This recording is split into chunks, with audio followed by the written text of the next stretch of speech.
Merhaba arkadaşlar, yayınımıza hoş geldiniz. Bu akşam bambaşka bir konuyu konuşacağız. Aslında gözden kaçan, yok sayılan önemli bir meseleyi konuşacağız.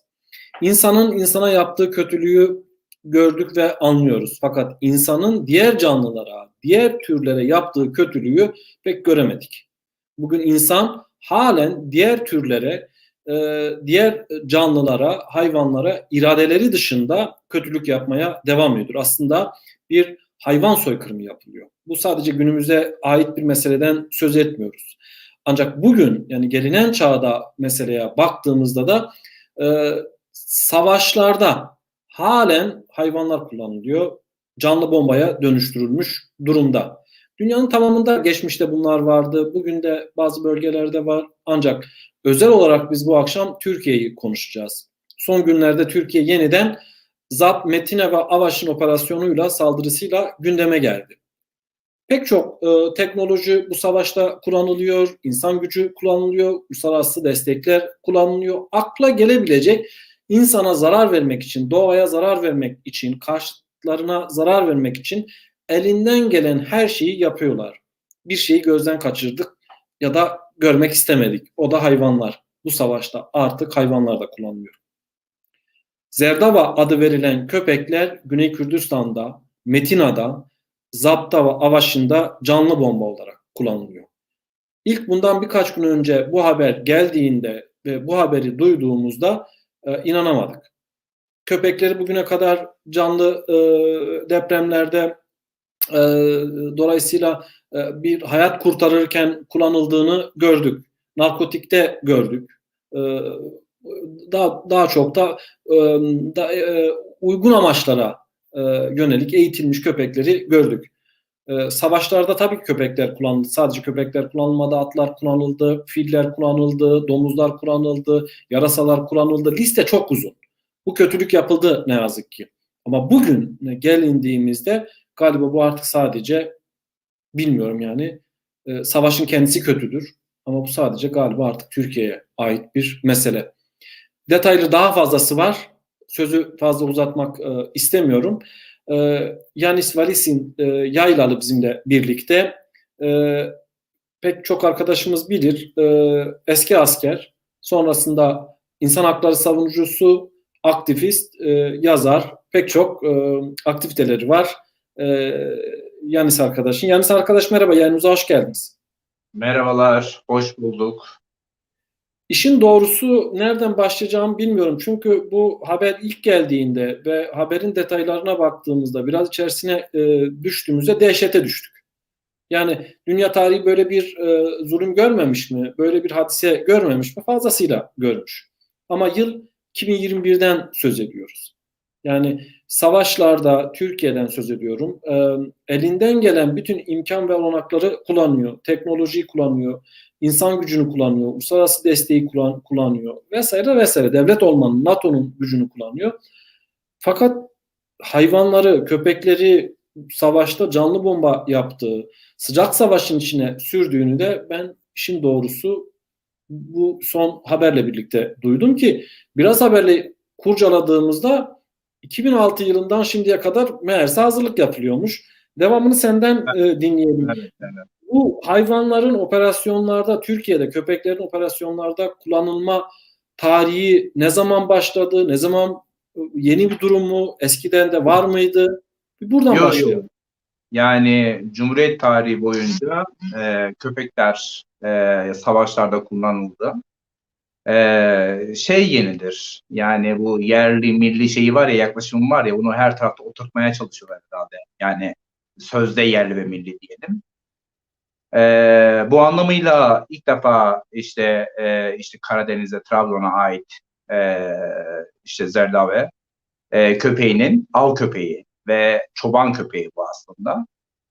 Bu köpeğin operasyonlarda e, işte narkotik, diğer alanlarda bomba, arama taramalarda kullanılmak üzere 2016 yılından itibaren işte alınıyor ve işte 500'e yakın köpek eğitiyorlar. Özellikle savaşlarda, yani Kürtlere karşı verilen savaşlarda, operasyonlarda kullanılmak üzere 500 köpek eğitiyorlar. Bunların 60 tanesi 2018'den itibaren hali hazırda süren operasyonlara gönderildi.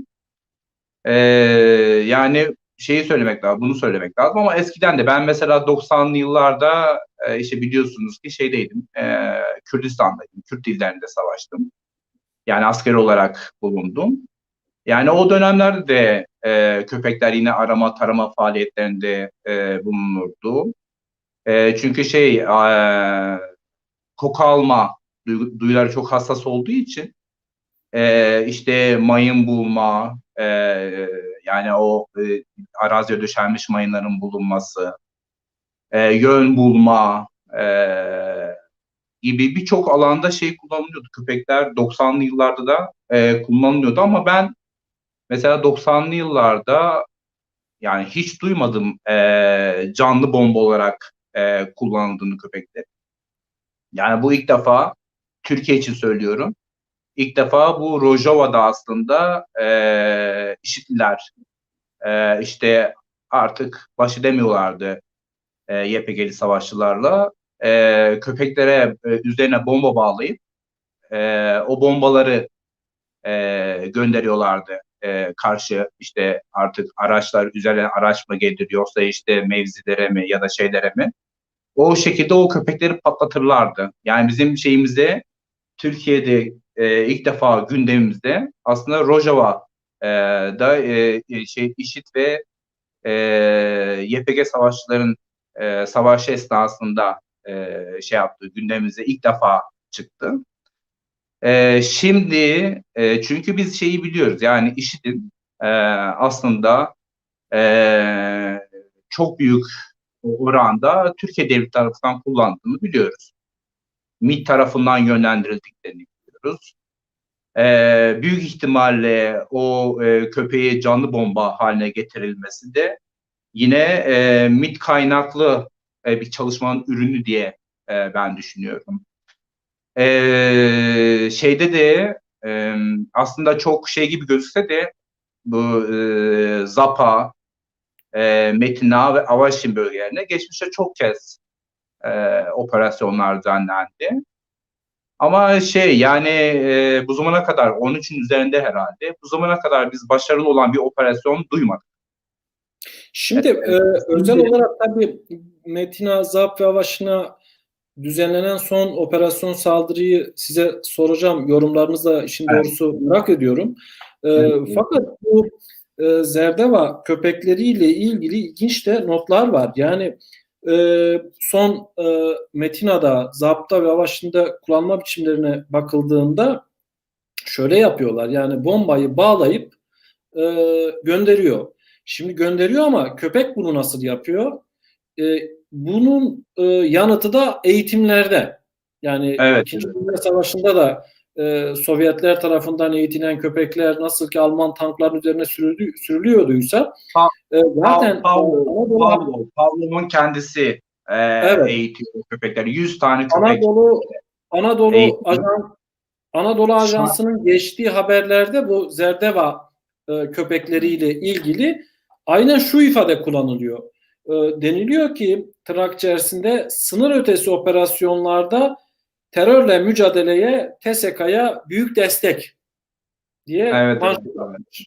Dolayısıyla ama maalesef tarihte de köpekler benzer şekilde kullanıldılar yani. Yani köpeklerin savaşlarda kullanılması en az 3000 yıl önceye dayanıyor. Yani Lidyalılara kadar dayanıyor yani. Bu Kimerlerle olan savaşlarda köpek taburları biliniyor.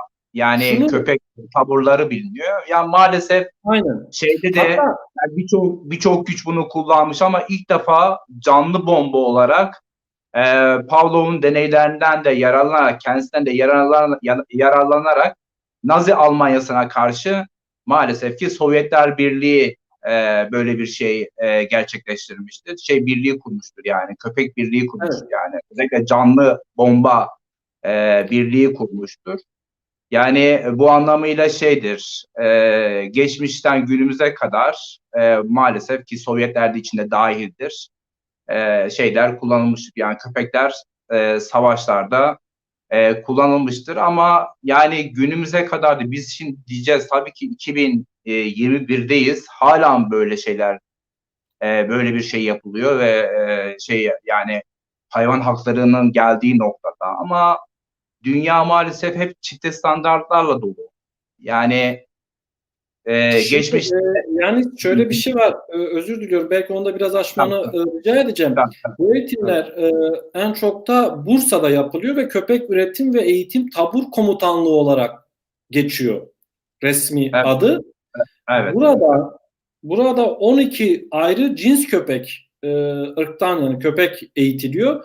Tırnak içerisinde sınır ötesi operasyonlar veya terörle mücadele için seçilen köpek ise zerdeva. Yani daha dayanıklı olduğu için, daha kokuya duyarlı olduğu için seçilmiş. Şimdi eğitimleri çok ilginç. Aynen 2. Dünya Savaşı'nda olduğu gibi ben biraz baktım. Aç bırakılıyor köpekler. Evet. Yani çünkü evet.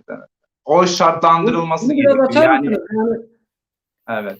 Ya Pavlov'un bu deney yani bir deneyine dayandırılıyor. Yani bu Pavlov mide, sindirim ve tükürük bezleriyle ilgili çalışmaları var.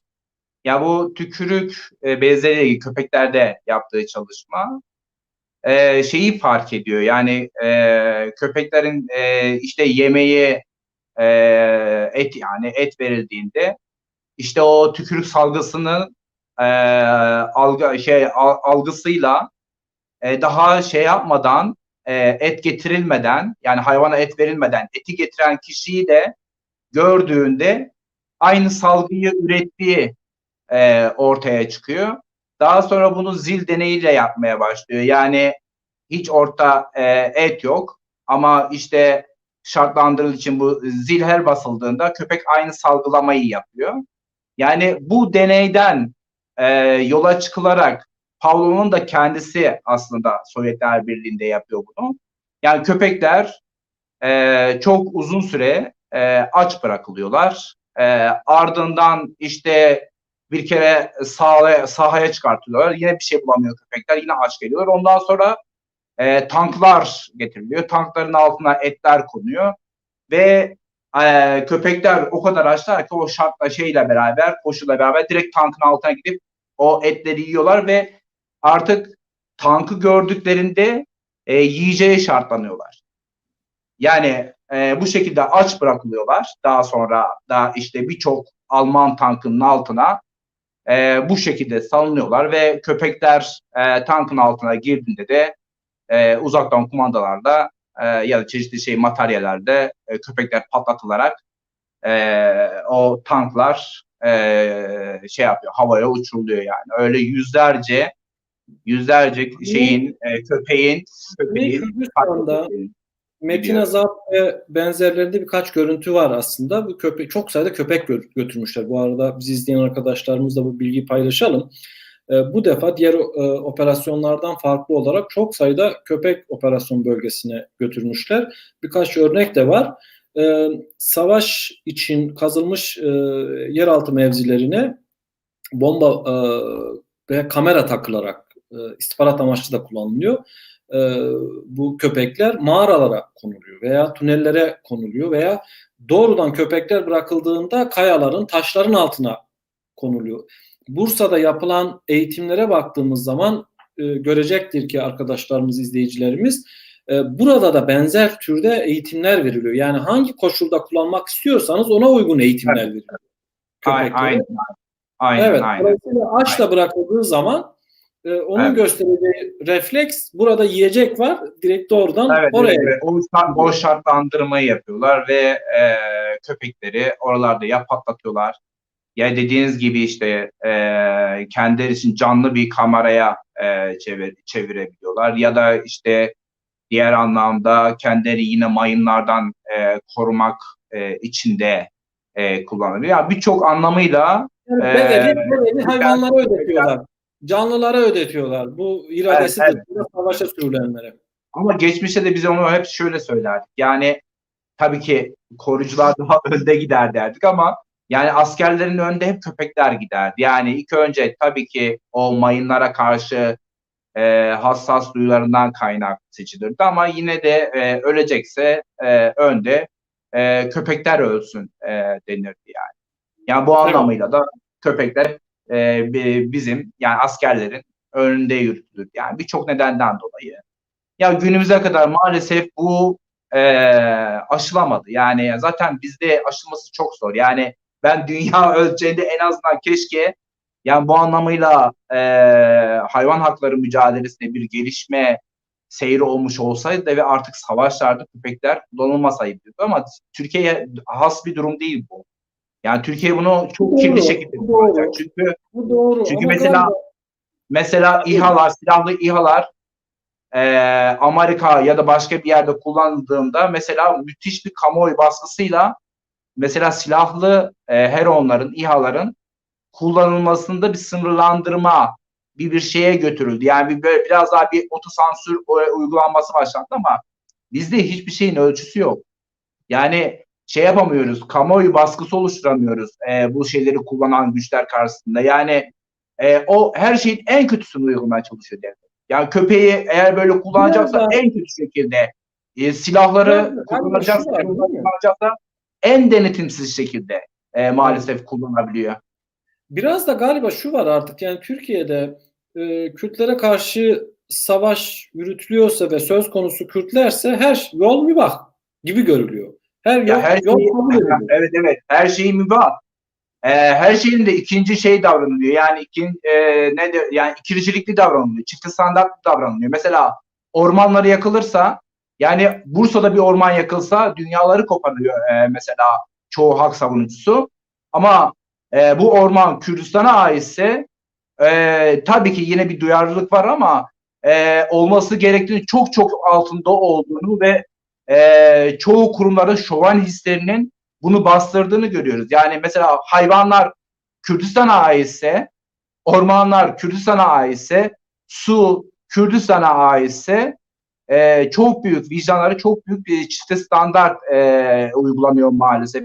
Yani şeyden de yani nasıl diğer o şeylerde hep nasibini almışsa Türkiye kamuoyu birçok şeyde maalesef hayvan hakları savunucuları da işte ekoloji savunucuları da yani doğa savunucuları da maalesef var olan iklimden paylarını aldılar. O yüzden yani Bursa'da bir şey olduğunda, Karadeniz'de bir şey olduğunda hayvanlarla ilgili ya da doğayla ilgili bir şeyler olduğunda tepkileri çok başka oluyor, çok yüksek oluyor. Ya da İstanbul'da ya da işte Ege ya da Akdeniz'de ama iş Kürdistan'a geldiği zaman diğer konularda olduğu gibi maalesef çifte standartla karşı karşıya kalıyoruz. Yani ben buradan bir kere daha hayvan hakları savunucularına, ondan sonra doğa aktivistlerine yani bir kere daha buradan seslenmiş olayım. Yani duruşlarını bir kere daha sorgulasınlar. Yani aynı bu olanlar, yani bu hayvanlar ve hayvanlara İstanbul göbeğinde bir şeyler yapıldığında, Antalya'da bir şeyler yapıldığında, Akdeniz'de ya da Karadeniz'de bir şeyler yapıldığında dünyaları ayağa kaldırıyoruz. Peki burada hayvanlar paramparça edilecek görevlere, işlere sürülüyorlar. Niye o zaman sessiz kalıyorsunuz? Neden hiçbir yerden bu anlamda ses çıkmıyor? Yani bu aslında artık vicdanlarımızın ne kadar ikiyüzlü olduğunu da gösteriyor maalesef. Yani Evet. geldiğimiz Şunu da durumda sorayım. durumu da bize gösteriyor maalesef. Şunu da sorayım. Yani işin doğrusu haklısınız. Yani e, bu tür savaşlarda, bu çağda köpeklerin canlı bomba olarak kullanıldığı başka bir ülkede görülmüş olsa herhalde koşulsuz hükümetleri istifaya götürecek bir meseledir. Hayvan hakları örgütleri, aktivistleri ayağa kalkar. Hayvan hakları savunmak sadece İstanbul'un belli bir yerlerinde ya mama alıp götürüp köpeklere vermek değildir. Evet. Burada bir insanlık Ya suçu o da işleniyor. olmalı. Yani biz ona bir şey demiyoruz. Yani o da olsun. Tabii tabii tabii. İşkence Elbette. edildiğinde köpeklere elbette ses Elbette. çıkaracaksın. Tecavüz edildiğinde elbette köpeklere ses çıkaracaksın. Aynen aynen. İşkence uğrayıp kesinlikle elbette ses çıkaracaksın ama kalkıp da Kürt illerinde bir şey yapıldığı zaman ne uygulama yapılırsa yapılsın buna sessiz kalıyorsan biz burada daha çok işte buna tepki gösteriyoruz. Yani sen neden buna ses çıkarmıyorsun? Sen neden buna tepki göstermiyorsun? Yoksa biz diğer taraflarda tepki gösterilmesini, edilmesini istemiyoruz. Ama iş Kürtlere dayanınca neden sessiz kalıyoruz? Yani mesele orada. Şimdi, Yani hayvanları da, Kürtlerin hayvanları da, Kürtlerin ormanları da, Kürtlerin suları talan edildiğinde insanın dışında insanları zaten her gün öldürülüyor, katlediliyor. Yani bunlar katledildiğinde neden olması gereken ses verilmiyor? Evet, dayanışma verilmiyor yani. Yani şöyle yapalım. Şimdi köpeklerden söz açıldı ama daha genel hayvanlarla ilgili, bu savaşın kurbanı hayvanlarla ilgili fotoğrafa bakıp birkaç cümleyle öyle tamamlayıp Zap'la Avaşin ve Metina ile ilgili görüşlerini de alıp öyle kapatmak istiyorum. O da şu. Evet. Şimdi biz köpeklerden söz ettik ama Zerdeva köpeklerinden iş sadece onlar değil. Siz Roboski'de olduğunuz dönem katırlar katlediliyordu. Kürdistan dağları bombalandığı zaman ormanlarda yaşayan bütün canlılar, ne var ne yok, hayatını ne yazık ki kaybediyor.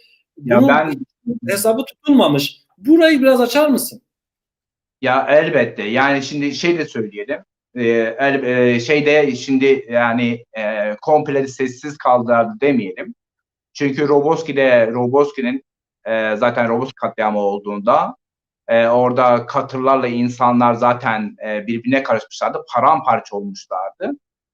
Onun dışında yani o katliamın dışında birkaç sene sonrasında çok bilerek Roboskililere ait, Roboski köylülerine ait onlarca hayvan katledildi ve hemen ardından İstanbul'da bir basın açıklaması, yani Batı'da bir basın açıklaması oldu ve ardından hayvan hakları savunucuları köyümüze geldi, bizi ziyaret etti, basın açıklaması yaptı.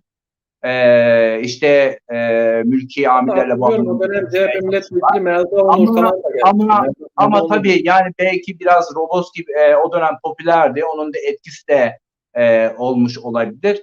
Yani sadece Roboski değil. Yani bu anlamıyla Kürtlerin ormanları yakıldığında, Kürtlerin hayvanları katledildiğinde, Kürtlerin suları yok edildiğinde, yani Batı'da, Karadeniz'de, Akdeniz'de, Ege'de nasıl tepki veriliyorsa gelip Kürt halkıyla da böyle dayanışmalar yapmalı, dayanışmalar örgütlemeli. Yani şu ön yargımız yüzünden, yani Kürtlere olan fobimiz, Kürtlere olan ön yargımız yüzünden egemenler, zalimler bu coğrafyayı yaşanmaz haline getirecekler. Yani hayvanlardan arındıracaklar, sulardan arındıracaklar, ormanlardan arındıracaklar, insanları tek tipleştirecekler. Neden? Çünkü biz Kürtler haklarını alırsa ondan korkuyoruz. Kürtlerle ilgili bir gelişme olursa ondan korkuyoruz. Niye korkuyorsunuz? Yani neden korkuyorsunuz?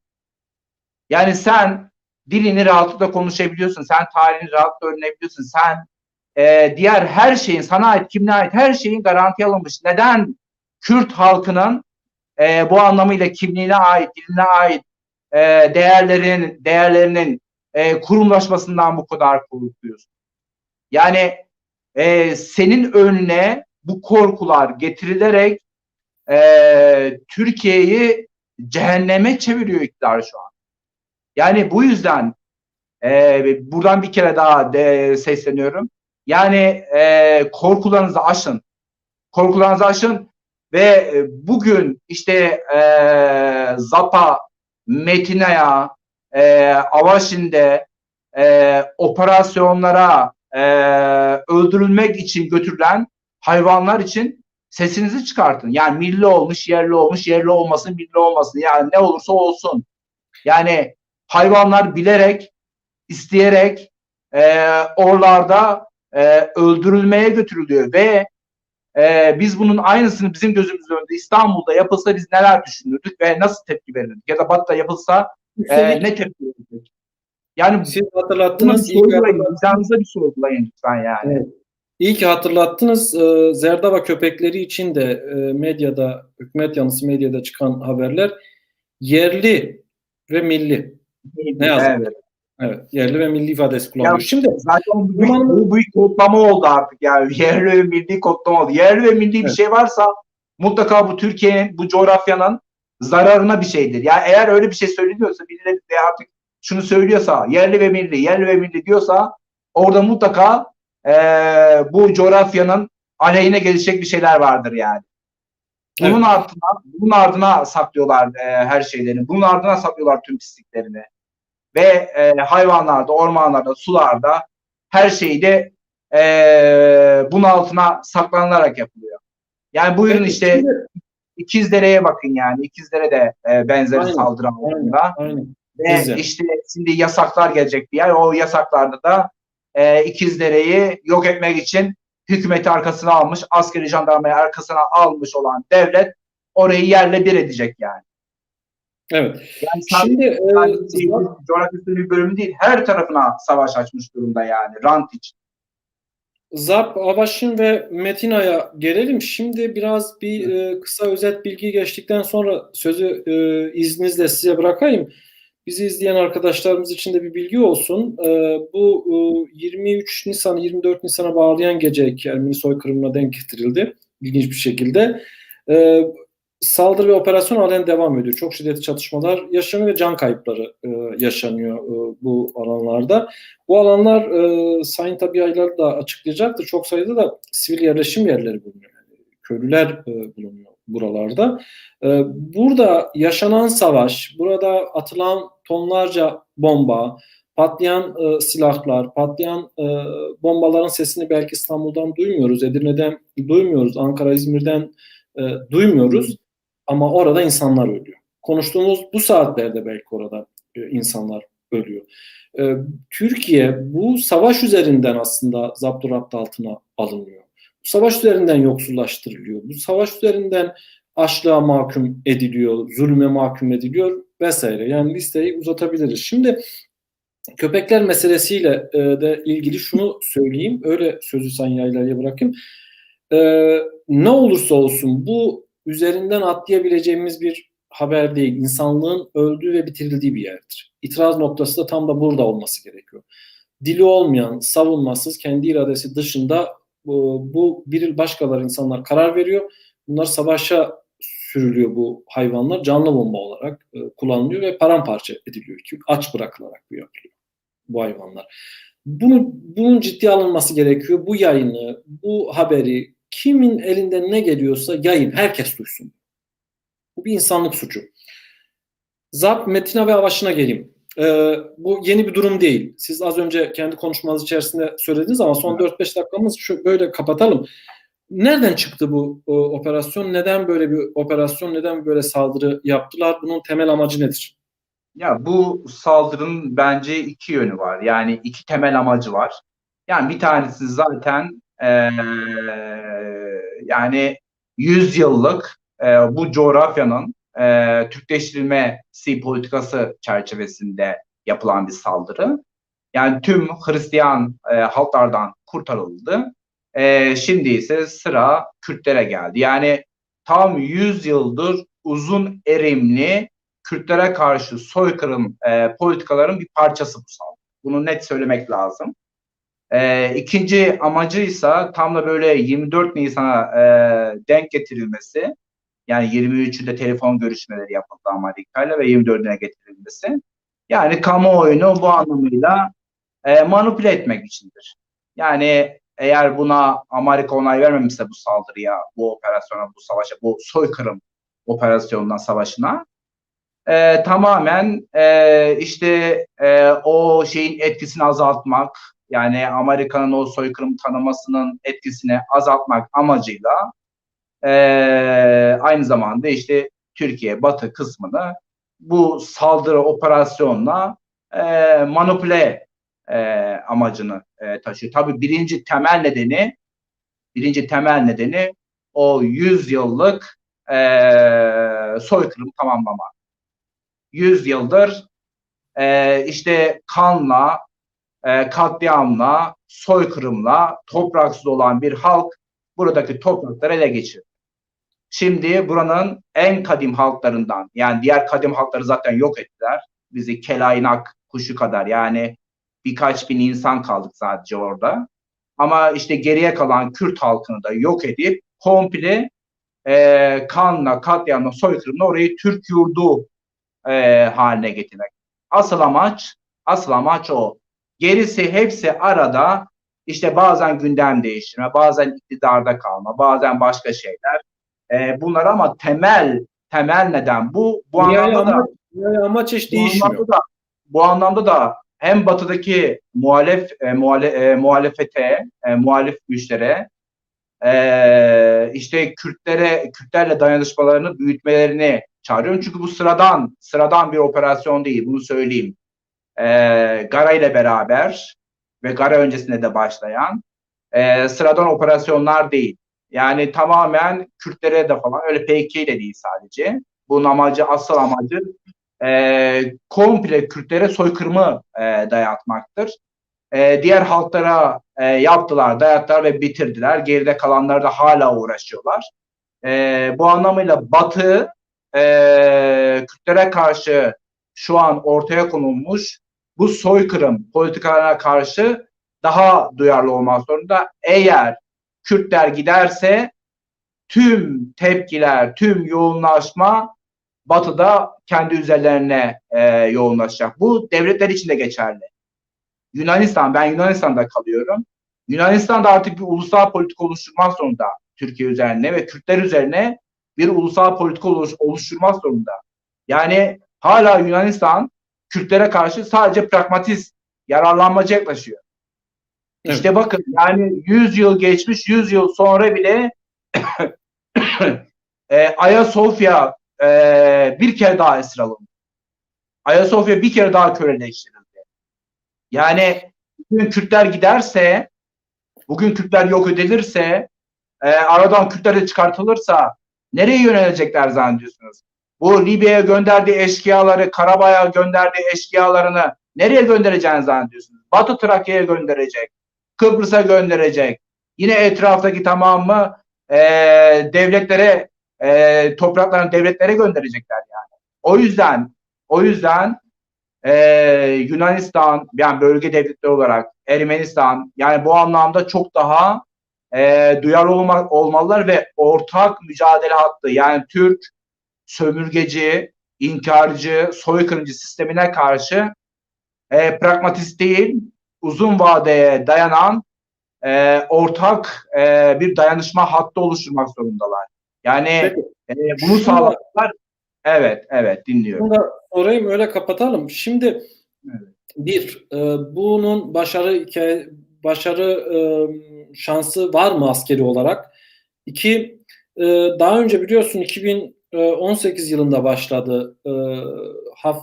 Haftanın belki biraz daha sonra Hakurke, Haftan'ın, Hınere'nin sınır hattı boyunca, yani operasyon bugün Metin Zap Avaşı'na yapıldı ama buralara zaten daha önce de sizin ifade ettiğiniz gibi defalarca yapıldı. 82'den beri yapılıyor. 13 sefer herhalde. 13 sefer Evet. operasyon yaptı yani. Hatta 97 yılında 200 bin askerle yaptılar. Şu anda girilen yer, yani girmek istenen yerlerde, daha yerler üzerinden konuşuyoruz. Zaten Haftanine yaptılar 2-3 yıl önce, ki halen devam ediyor. Hakurke'ye, Hınere'ye, sınır hattı boyunca, Brados'ta. Eğer başarılı olmuş olunsaydı zaten olunurdu. Dolayısıyla bu son saldırıyla birlikte askeri olarak burada bir başarı bekliyor musunuz? Ya bakın, yani kısa vadeli ben oradan sonuç alabileceklerini düşünmüyorum ama mesela çok garip, yani çok acayip bilgiler geliyor bize. Yani mesela bu çeteleri o bölgelere yerleştirmek gibi planları olduklarını söylüyorlar. Yani bu Evet. anlamıyla Güney Kürdistan'da KDP'nin hakim olduğu bölgelerde yani yüzlerce, binlere varan çetelerin getirildiği söyleniyor. Şimdi değil, kısa vadeli bakarsak buradan sonuç alacaklarını düşünmüyorum. Hatta Gare'de olduğu gibi yenildiler de. Yani şimdi bir süre sonra oradan nasıl çekileceklerini düşünecekler.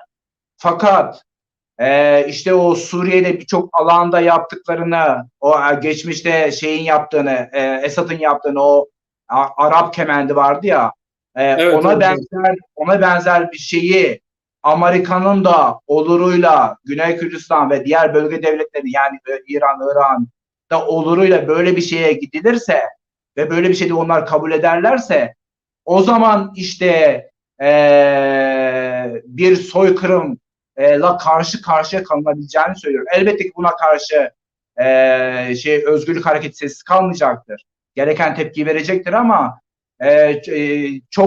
birçok yerinden yaralar alarak verecektir. Yani bu anlamıyla bunun da nereye varacağını, nereye gideceğini de bilemiyoruz. Ama kısa vadede ben şu an yapılan operasyondan sonuç alamayacaklarını, hatta yenildiklerini gördüm zaten. Yani sadece bilgi olarak biz Türkiye'den gelen bilgileri değil, işte Kürt özgürlük alanından gelen bilgileri takip ediyoruz. Ve çok büyük kayıpları olduğunu da duyduk, öğrendik. Bu anlamıyla kısa vadede sonuç alınamayacağına ama uzun vadede planları olduklarını düşünüyorum ben. Bu yüzden de bizim çağrımız da zaten ona dönük çağrı. Yani uzun vadede işte kendi çıkarları içinde, diğer halkların kendi çıkarları içinde Kürt halkının yanında durmak zorundalar. Bu soykırım sürecini boşa çıkarmak için birlikte hareket edilmeli ki kendi demokrasilerini de kurtarabilsinler, kendi halklarını da kurtarabilsinler. Yani benim çağrım bunun üzerindedir. Yani bu duyduğum şeyler üzerinedir, yani hisler üzerinedir yani. Çünkü benzer Suriye'de, Rojava'da yaptıkları saldırının benzer saldırılarını Güney Kürdistan ve Kuzey Kürdistan arasında da yapmaya çalışacaklar. Bundan kaynaklı kaygılarımı dillendiriyorum. Bir de son olarak hayvan hakları ile ilgili şey yapayım. Yani lütfen. hala hayvanlar Türkiye'de mal olarak görülüyor. Yasalarda mal olarak görülüyor. Hayvan hakları aktivistleri can görülsünler diye uzun süredir mücadele ediyorlar. Yani bu anlamıyla bir yasanın çıkacağı ve işte artık mal yerine değil de artık can olarak yasalarda yer alacağıyla ilgili şeyler, kanaatler var. Umarım bu şekilde gelişmeler olur ve baskılarını, hayvan hakları aktivistleri bu anlamıyla meclise, hükümete baskılarını arttırmalı diye şey yapıyorum. Yani olması gerektiğini düşünüyorum ve çağrımı da bu anlamıyla yapıyorum. Size de teşekkür ediyorum bana Ben teşekkür ediyorum.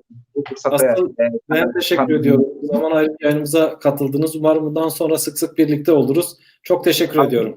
Umarım. Kendinize çok iyi bakın. Buradan Kürt Özgürlük Hareketi'ne, Kürt halkına ve diğer halklara, mücadele eden tüm halklara sevgi ve saygılarımı yolluyorum. Direneceğiz. Birlikte mücadele edeceğiz ve bu inkarcı, faşist, soykırımcı sistemi birlikte bu halkların üzerinden def edeceğiz. Başka da yolumuz yok yani. Aynı duyguları paylaşıyorum sizinle. Çok teşekkür ediyorum. Rica ederim. İyi akşamlar. Sağ olun, iyi akşamlar. Arkadaşlar, yeni bize katılan, yeni dinleyen, izleyen arkadaşlarımıza da bir hatırlatalım. İki şeyi. Metin Azap ve Avaşin'de şiddetli çatışmalar devam ediyor. Gün içerisinde, yani bugün gelen gün içerisindeki bilgilerde bu şiddetli çatışmalar sonucunda çok sayıda askerin hayatını kaybettiğine dair. Buralardan işin doğrusu sağlıklı haber almak da pek mümkün olmuyor, savaş bölgesi olduğu için. Fakat bütün arkadaşlarımıza şunu önereyim. ANEFE Kürt medyasını izleyin. Verilen fotoğraf ve görüntüler var. Gerçek olan bu. Dolayısıyla bunları arkadaşların izlemesini öneriyorum.